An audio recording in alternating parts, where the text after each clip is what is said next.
Good afternoon and welcome to Motegi in Japan for the 9th race weekend of the FIA World Touring Car Championship. Cars on the grid, ready for round 17, and immediately after will follow round 18 of the championship. Martin Haven alongside me in the booth, Harry Folkart, and down in amongst the cars and the drivers, our pits reporters Ben Constantouris and Alex Legui. On an overcast afternoon here in Motegi.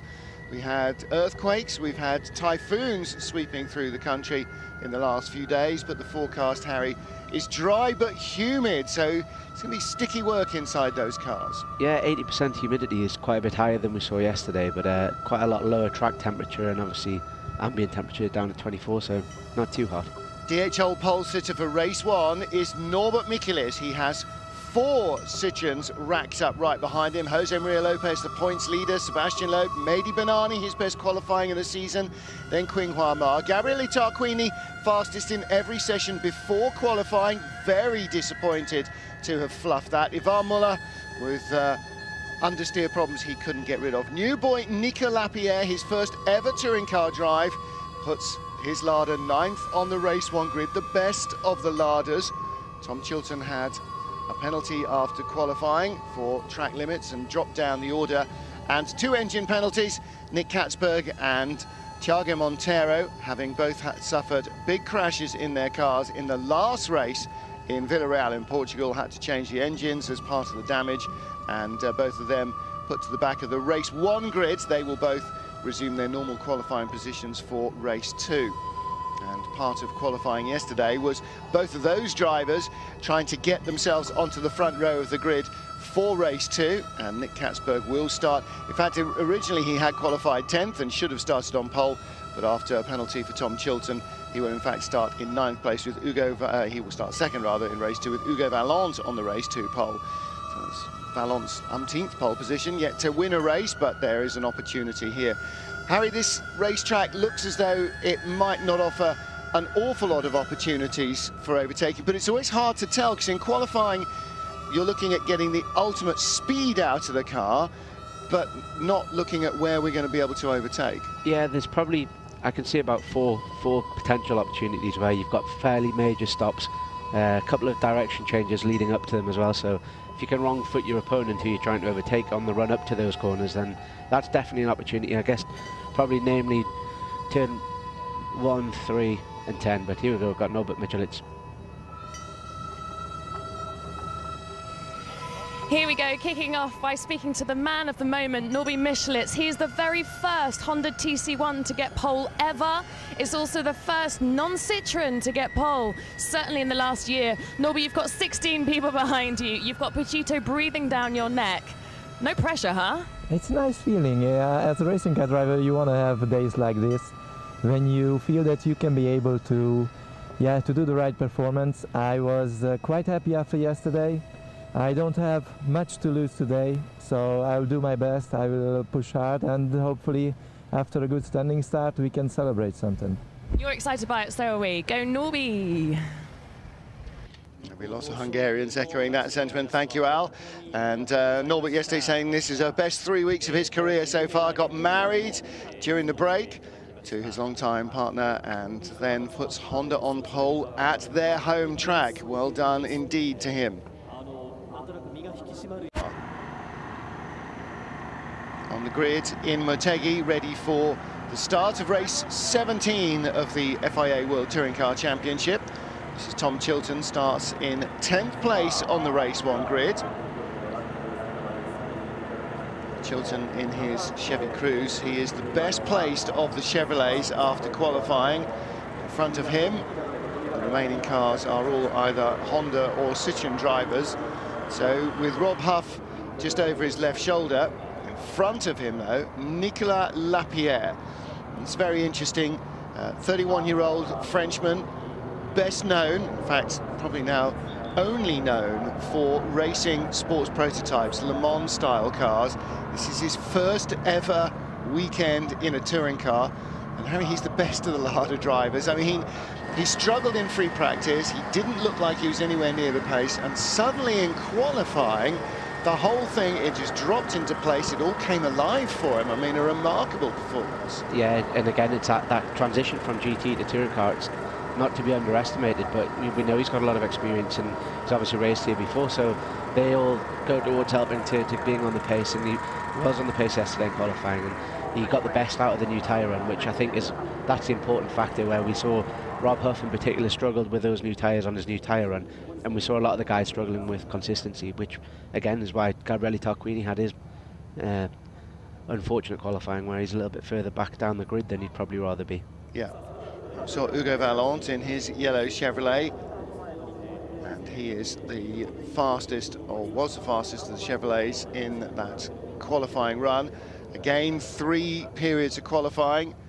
Q3, the final 5, which decided the top spots on the grid, and a very tightly fought battle, but it didn't involve Ivan Muller. Again, the former world champion didn't quite manage to find the pace. He has been struggling with an understeer issue in the car all weekend here. Now, not something that has affected everybody else quite so much. And Harry, that seems nonsensical, because the Citroens are basically the same car. So, right, we're going to hear from Ivan on the grid with Ben. Unfamiliar territory for our world champion Ivan Muller. Ivan, what on earth are you doing down here in P7? For sure, it's not the place I expected, but that is what it is. So now I have to push as much as I can. I hope to have the good balance to do it. I will tell you that in about half an hour. And is there a reason why you're down here? Did you not get the best car yesterday? No, we struggled with the balance of the car since the beginning of the weekend, and we didn't find the solution. So I hope it's done now. Thanks very much, Ivan. Have a good one. Thank you.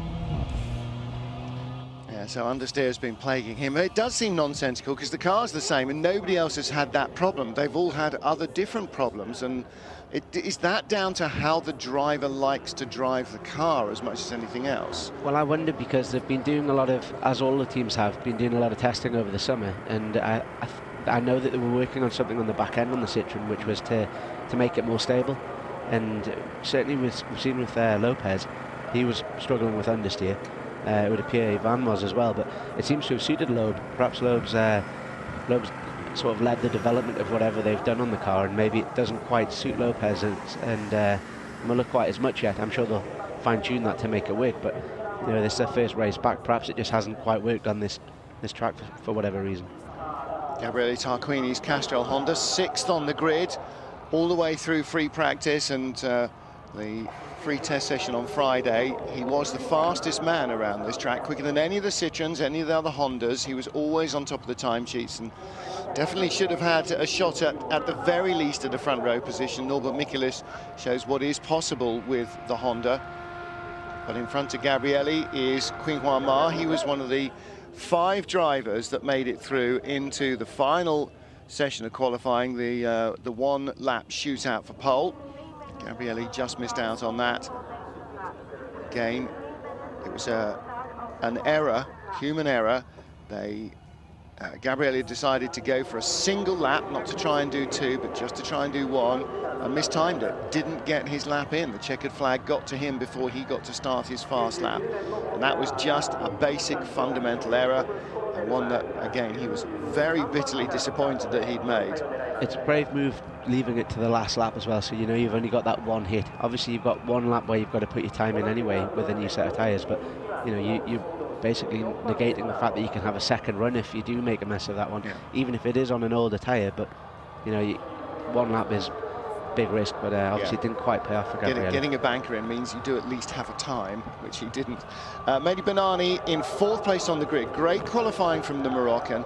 And Sebastian Loeb as well. Little mistake on his run, but he said pretty much as he could have got out of the car. Everybody's always aiming for perfection, but that is fairly hard to find. Another good qualifying performance from Loeb, though. 2nd of the Citroens, and only a whisker behind Jose Maria Lopez, our championship leader. And Lopez, normally that would be enough to put him on pole position, but he has pulled out some sensational laps over this season and last to produce times that just left his teammates slack-jawed watching him. And he did another one in the final throws of qualifying yesterday.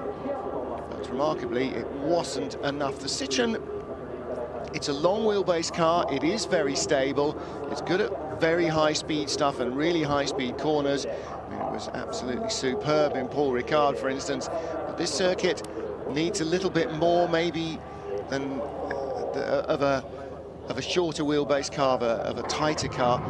And it's good, isn't it, to see that different circuits suit different cars. The Honda certainly seems to suit the circuit well, or the circuit suits the Honda well.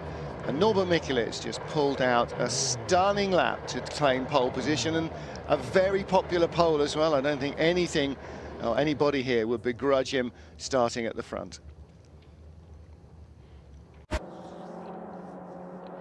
Norbert Mikulec leads the field around here at Motegi. Behind him, Jose Maria Lopez and Sebastian Loeb. The red, white and green of Mehdi Benani will line up in 4th place. A great opportunity for Mikulec to try and lead this field away.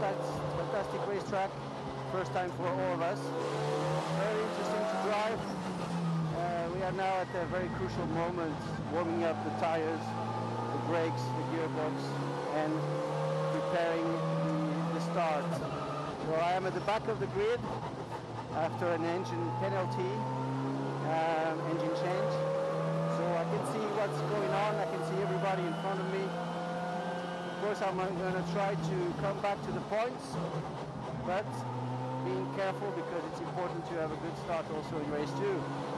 So let's go. Let's see what's possible. And we're going to push it till the end. Back to you. Enjoy. Thiago Monteiro echoing the sentiments that I pretty much suspected that he would have. Is you want to try and get some points if you can in race 1, but much more important, you want to have a car in one piece to start at the front for race 2. Yeah. However, we are getting ready to go racing here in Japan with Norbert Mikulec on pole. In the white shirt there, Zoltan Zengo, his team boss. And there is Xavier Mestelin, the engineering director at Citroen Racing.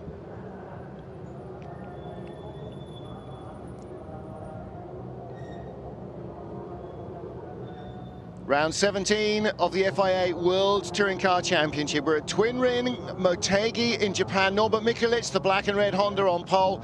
The white car alongside him on the front row of the grid is the world champion, the points leader, Jose Maria Lopez. And the start here could be very, very definitive.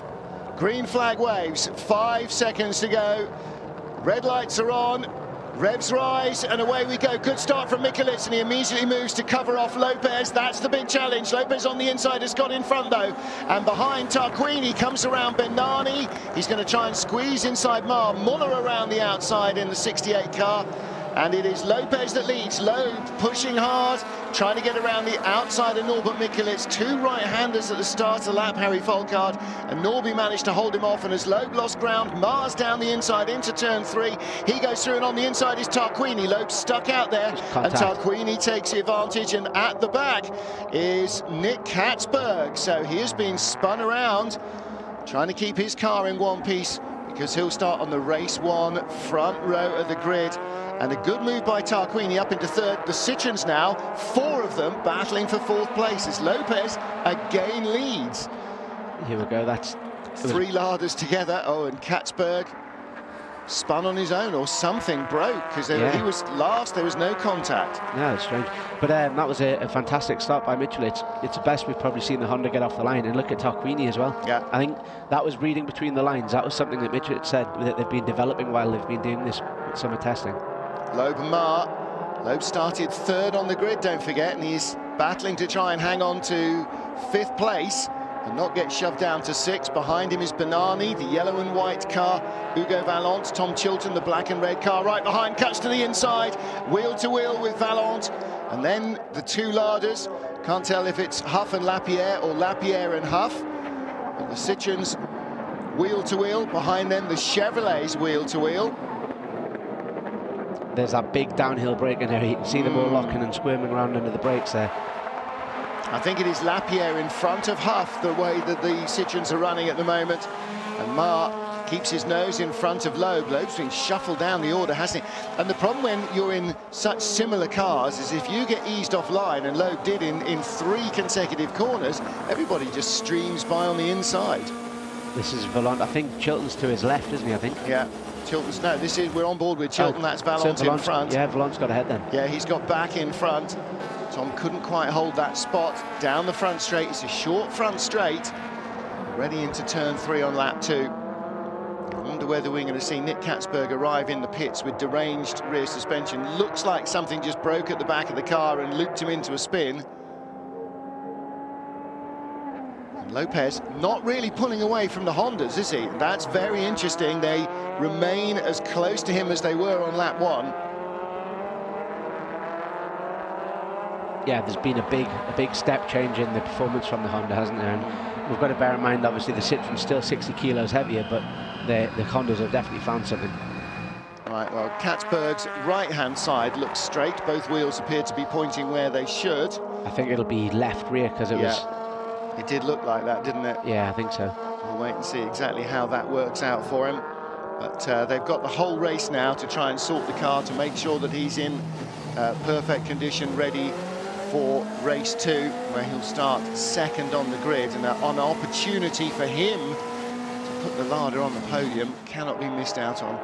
Jose Maria Lopez leads from Norbert Michelis and Gabriele Tarquini. Gap back to Ivan Muller in 4th, and then Muller, Mar, Loeb, Bernani, Vallant. We're on board with Chilton.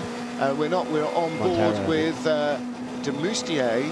On board with Montero now, so he's got in front of de Moustier behind Tom Coronel. And looking back, there's Thiago Montero. He too has got by Gregoire de Moustier, so de Moustier has been eased off line somewhere and the door's been opened. Oh, big sideways for Coronel there. Big slide as well for the lead Lada, and that was Nico Lapierre. So Rob Huff on the left of the shot there was going down the inside of Lapierre for 10th. Thiago 13th, close to points, or close to a point in 10th, but must keep that car in one piece. And he's behind the battling Ladas with Coronel, the third of the custard and white car. His car is custard and white, the 2 Ladas are just custard yellow. Lapierre drifted out wide, 4 wheels on the dirt. And Harry, the problem there is not that he's bouncing around, but it's just that there's not as much grip for the wheels. They're starting to spin on the dirt where they wouldn't be on the tarmac, and so Rob Huff had more momentum off the corner. Yeah, and when you rejoin, the car sort of skips sideways and you're losing a lot of forward momentum to sideways momentum. Tarquini looks like he's caught up with Michelis quite a lot. Definitely. And Lopez just half a second away. Tarquini's just set the fastest lap of the race, so it's not just visual. He has definitely caught the 2 in front. And of course, they're now on the straights here. They're now in the slipstream behind Lopez. Thiago Montero having a look down the inside of Nico Lapierre. Tarquini was 8/10 faster there than Lopez. That's impressive stuff. Well, that was a good move by Montero. Put his car down the inside. Lapierre had nowhere to go. Lapierre now on the inside, defending from Coronel. Coronel tries to cut back. There's your race leader, Jose Maria Lopez. 157.9 last time round. Norby a 157.5. Gabriele a 157.1. So Gabriele doing the speeds that he's been doing all weekend. But they've not just got to get to the Citroen, they've got to get past the Citroen. The question now is, how is tyre wear going to affect the 2 different chassis, the Citroen versus the Honda? Are the Hondas going to have more tyre left at the end? And if they do, will they be able to use it? Lopez is not easy to get by on the best of days. The Citroen's always been very kind on its tyres as well, and one thing we have seen here, they're struggling a little bit on brake wear because of the big stops and because of the downhill nature of some of those stops as well, so brakes could become a factor in this as well. It is a fairly flat circuit. You can see the banking all around. Predominantly that's because there's an oval track sort of overlaying this, a little bit like the oval at Monza overlays the normal road track.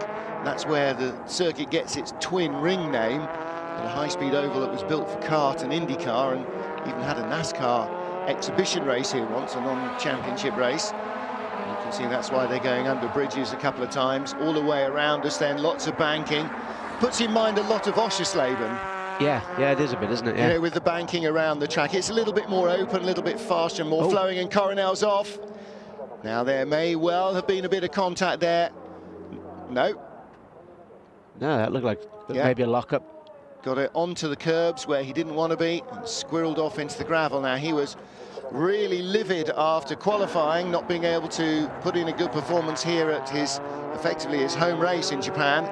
It was a funny one, that, because it seemed to pull left on the entry to a right-hander, so I don't know, maybe something broke or a bit of a wheel snatch or something. Yeah, grabbing brake. It could be, maybe it's something going on with the brake problem. He lost a couple of places and he'll lose a few more as he drops the tail of the field.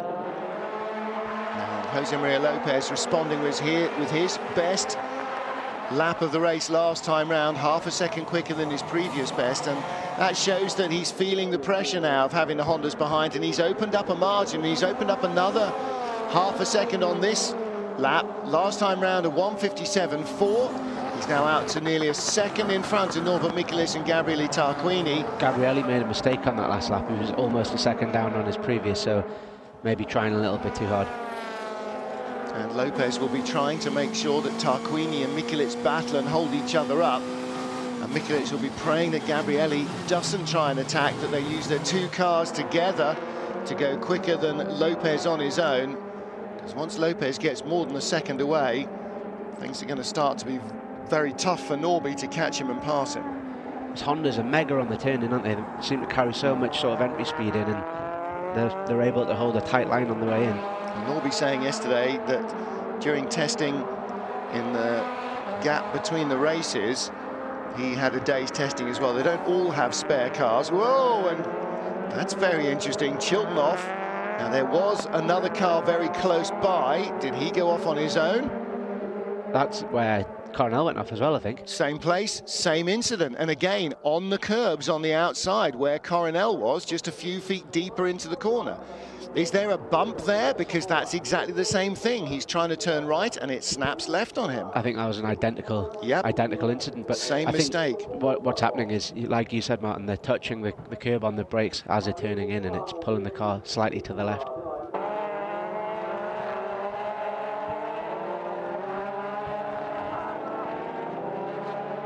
Jose Maria Lopez leads after 5 of 13 laps. The first of our 2 races here in Japan, a twin ring Motegi battle for 10th place, the final point.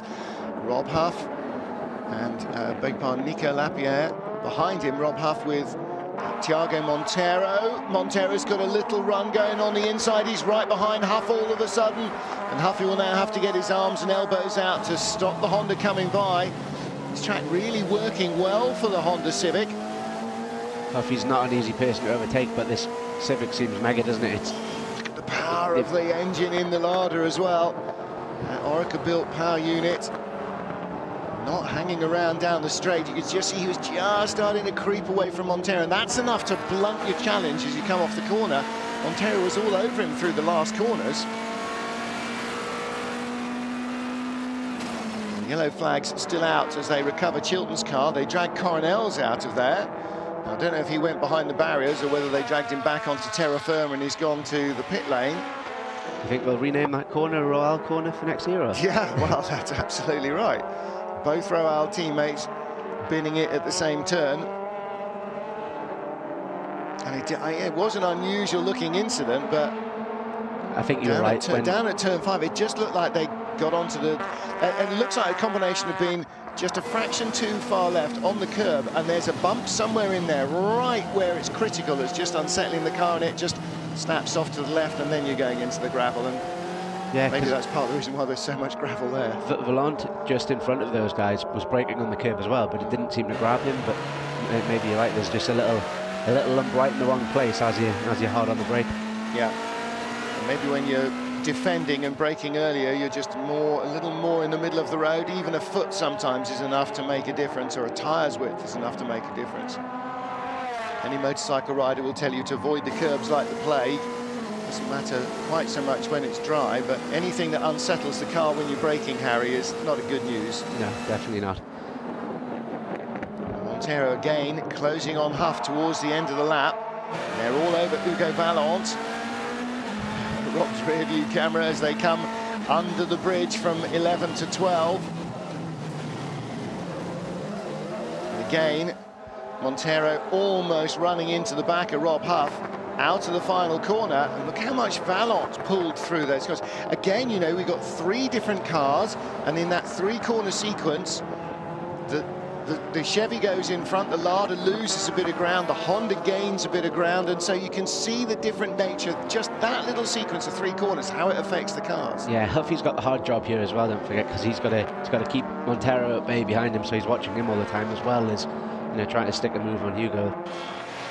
See Vallon's car dancing at the back under braking as well. These cars all the way, like your own road car when you brake hard, all the weight goes onto the front wheels, and so the back is just barely in contact with the ground. Of course, these things are an awful lot lighter than a standard road car, an awful lot lighter, and so the weight transfer is more notable. There's much less holding the rear wheels on the deck.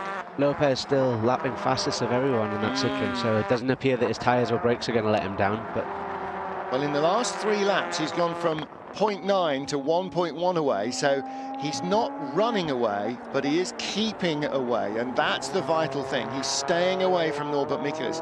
Michelis also, incidentally, the leading Yokohama Independent Trophy runner in the race. Mehdi Benani and Hugo Vallon, 7th, and a long way further back in 8th, are the 2nd and 3rd guys in the Yokohama Trophy. Whoa! Oh, that was a contact there by the look of it. Yeah, and that was Montero, wasn't it? Yeah. Rear corner. Now he got inside Vallon under braking, had a little, or maybe he was going around the outside, had a little bobble, and now Rob Huff right alongside him. He's down into turn 11 again. He doesn't need to get any damage, does he? Oh, no, he's going to be very aware of that. That was the long straight down into turn 11, through under the banking. 12, 13, 14 just kind of rattle at you, don't they, like the old Woodcote chicane almost. Huff has got through. But as you say, losing a place, much more important is to keep the car in one piece. But he's a racer, you know, Thiago always will try and retake the place or keep a place if he's managed to grab it from somebody. Plus, these 2 guys have raced together for a long, long time, and they're both, you know, probably the 2, or certainly 2 of the longest standing competitors in this championship, and they'll have maximum respect for one another, so they're not going to punt each other off, but, you know, accidents happen. Thiago can't risk damaging that car for race 2. No, absolutely right. Of all else, overriding in his mind is he's going to be backing out of something that looks like it's going to be injurious to the car. Tom Coronel has got out of the ground. Ooh, that exhaust is stuffed at the back. Game over, I think, for the race. Well, definitely for this race, but they've got 5 laps, so 10 minutes before they have to stop working on the car. That's going to be really hard work. That'll be a pleasant job taking that off now. It's nice and hot. Bear in mind that Coronel was only due to start 13th anyway, so if they take the car out of Parc Ferme and continue working on it, he'll only be 4 places further back at worst. Yeah. So. Yeah, that's true. Yeah. There might be a bit, depending on how quick and easy it is to get at that rear exhaust assembly, they may be able to do it in the time available anyway. But that's true. But as you say, it will be very hot and very hard work. I would imagine it's a flat floor off as well, which is quite a time-consuming thing. Yeah, and that's the thing. Yeah, that's if you think how long it's going to take to get the flat floor off, that's 1.5 minutes of the 5 minutes that they've got. Yeah. So in the Honda garage, watching the action. Honda 2nd and 3rd. Thiago Montero in 10th place. Behind Rob Huff, who's 9th.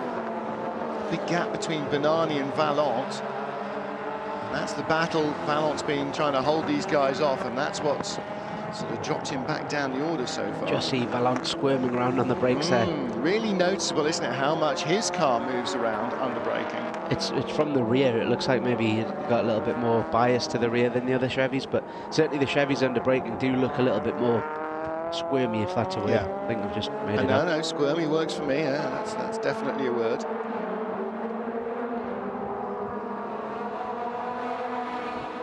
Michelet's pulled out. Looks like he's pulled out a bit more of a gap on Tarquini as well, but there's not a lot of point in those 2. Oh, did you see the backsliding there on Michelet's car? There's not a lot of point in those 2 fighting with each other, really. they've got second and third sewn up and they're not going to get a win. So. And the problem for Gabrielli is the longer he sits in breathing Norby's exhaust, the higher his underbonnet temperatures go, and they're high enough with these turbocharged cars anyway. He doesn't get enough cooling for the brakes, the tyres are overworked, so it just doesn't help his car. He may as well sit half a second further back, because he's not going to have a mad lunge at Norby on the last lap anyway. Mad lunges might come in this group, from Ivan Muller holding off Qinghua Ma and Sebastian Loeb. And neither of those two guys want Muller to stay in front. Muller's definitely struggling this weekend, isn't he? It's never really seen him on the back foot like this in a long time. He's 7 seconds behind the leader. And Ma is down the inside and has tucked him up like a kipper. Muller lets him go and hopes that he'll make enough of a mistake on the exit, but Ma is still there. And Muller has a big slide, trying to hold on to that position. So Ma up to 4th, friends and family here watching for the first time. Of course, we go to Shanghai next time out. Home race for the Chinese driver. Muller will be very, very keen to keep Loeb behind him, won't he? Because this is a potential championship battle. But I guess with Ma, it's a lot less important. But this one, then maybe a bit more spillage. Oh, here we go, 3 wide. Shades of Moscow 2 years ago. Where it was 4 wide down the front straight, and when they all went off, Ivan Muller, who was 5th in the queue, grabbed the positions. Rob Huff holds off Hugo Vallant, and Thiago Montero is now stuck behind the Frenchman. So Huffy caught and passed Vallant, and that was within a lap or so, because it looked like when Huff and Montero had battled that Vallant had got away, but his car is clearly not as fast as either the Lada or the Honda on this track. So again, a longer, more stable wheelbase in the Chevy, not working quite so well here.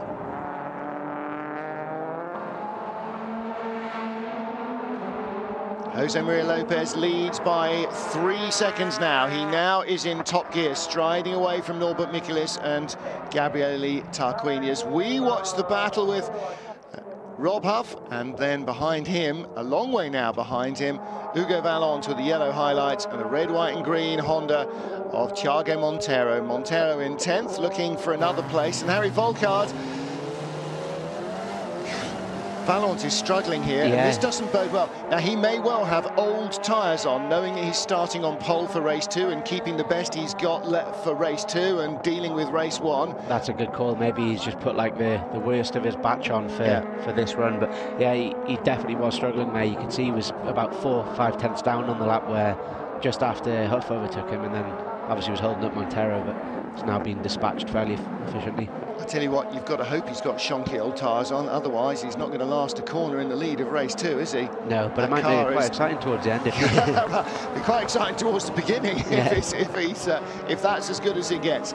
Ma pulling away from Muller and Loeb. This is 4th, 5th and 6th. And good to see the Citroens having to work for their living here. Right, Lopez is pulling away out front. Lopez best lap of 57.4, Mars a 57.4, Muller's a 57.9, and Loeb's a 57.7. So the speed is there in some of the cars, but not in the others. Ma can match Lopez for pace, maybe not every single lap because he's in traffic, but Muller certainly can't. Muller's best lap of the race is half a second shy of Lopez. All right, he's been in traffic, he's been in a battle, but he was in front of these guys in clear air effectively and still couldn't find the pace.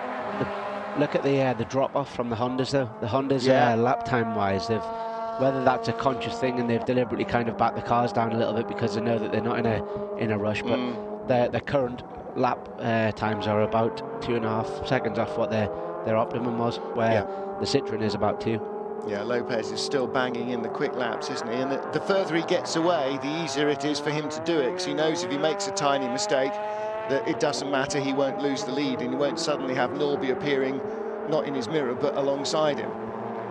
That's not the case for Ivan Muller, is it? The middle of these 3 Citroens, Ivan Muller daren't blink. He's got eyes wide open like saucers, because Loeb is relentless in his pursuit. I mean, we know that about him from his rallying, that he just never gives up. Muller's got a lot of understeer. Watch mid-corner, which is when he picks up the throttle, he's just the front end's pushing on.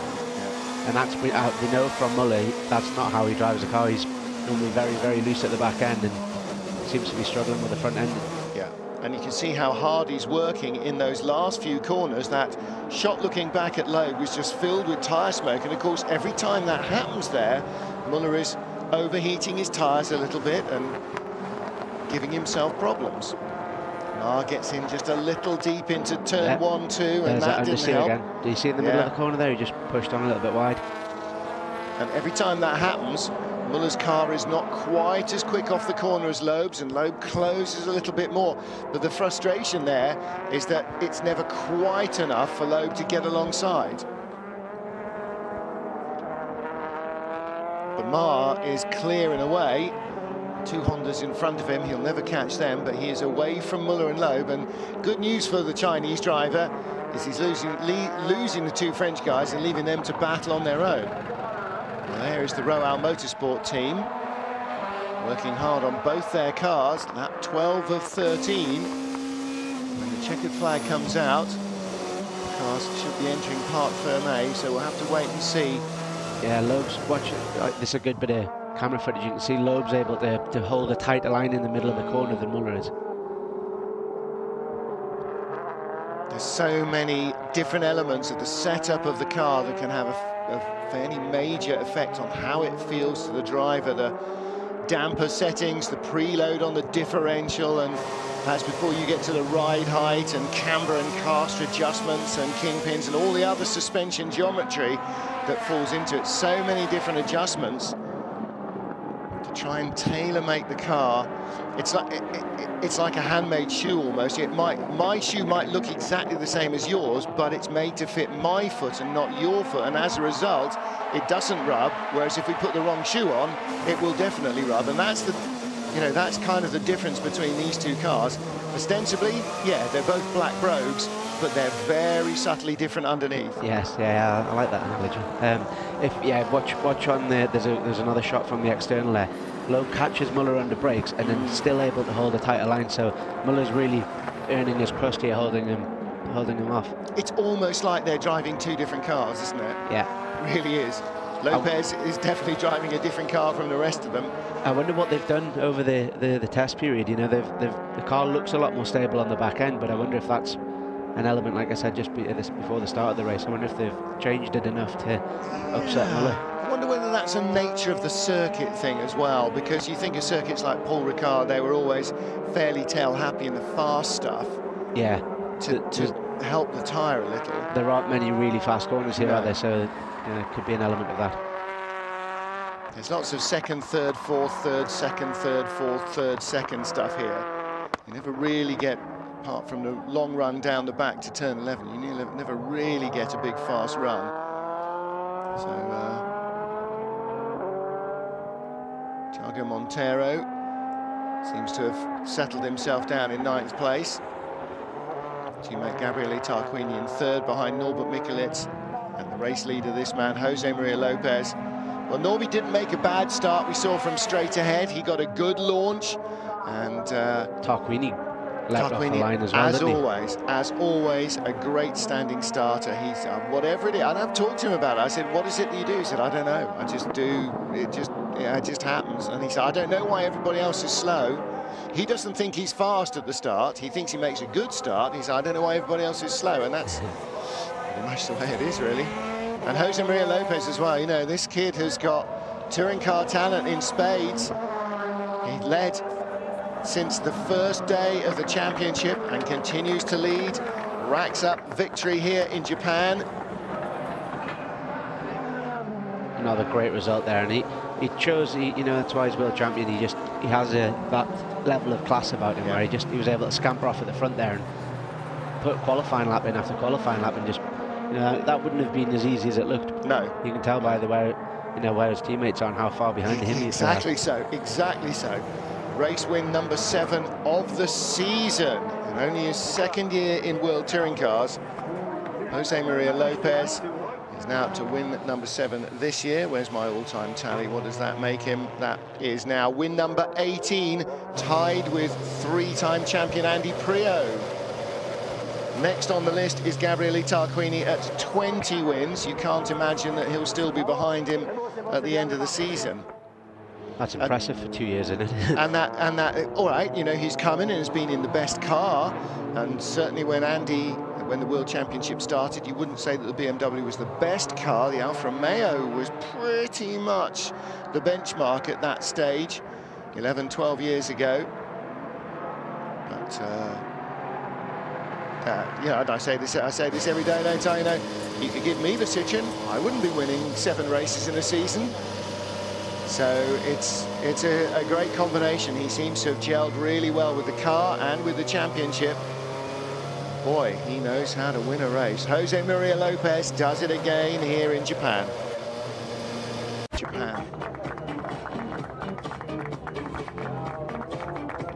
There's a picture we have seen many times already since joining the World Touring Car Championship. He didn't join last year, of course, did he? He joined full-time last year. He had a race weekend before and a win 2 years ago in Argentina. Yeah, his one-off appearance involved a race win, so he had a 50% win to start ratio before he started the championship, and it has only gone down now that he's joined Ivan Muller and Sebastian Loeb and Citroen Racing. But Jose Maria Lopez now with 18 career victories. He's not completed 2 full seasons. And he appreciates, as all sportsmen do, when you are right in the zone. You know, he is surfing this wave, and he knows, as he did in the middle of the season when he had a little bobble where for 5 races it all kind of went a bit of arm's way. He knows that you've got to relax into it and let the form come back. And he did relax into it, and the form did come back. And now he just can't stop himself from winning and grinning again. Well, he's down there with the Legui. Let's hear what he has to say. 2014 champion strikes yet again. Pachito Lopez, congratulations. You were brilliant off the start line. You took it from Norby, and then that was it. You were off. Fantastic. I cannot believe it. I wasn't expecting that. Honda is a very good starter, so really I wanted to do a safe start. I didn't want to do the same mistake as Moscow. But since yesterday I felt confident. Somehow when things going right, it looks like everything goes right. You know, I am a very lucky guy, and I have a fantastic team behind me who support me, who push me to go further, and congratulations to them. They did a fantastic job. It was an amazing race. Then the pace of the car was fantastic. Even, if I thought that with the kilos, normally we would surely struggle more in the race with the kilos. But now, this car seems that inevitable. And hopefully it will be for race 2. Pachito, congratulations. Well, it's not just the car, it's not just the driver. Harry, with all of these things, it's the perfect storm. You've got to have all the combinations exactly right, or it just doesn't work. Yeah,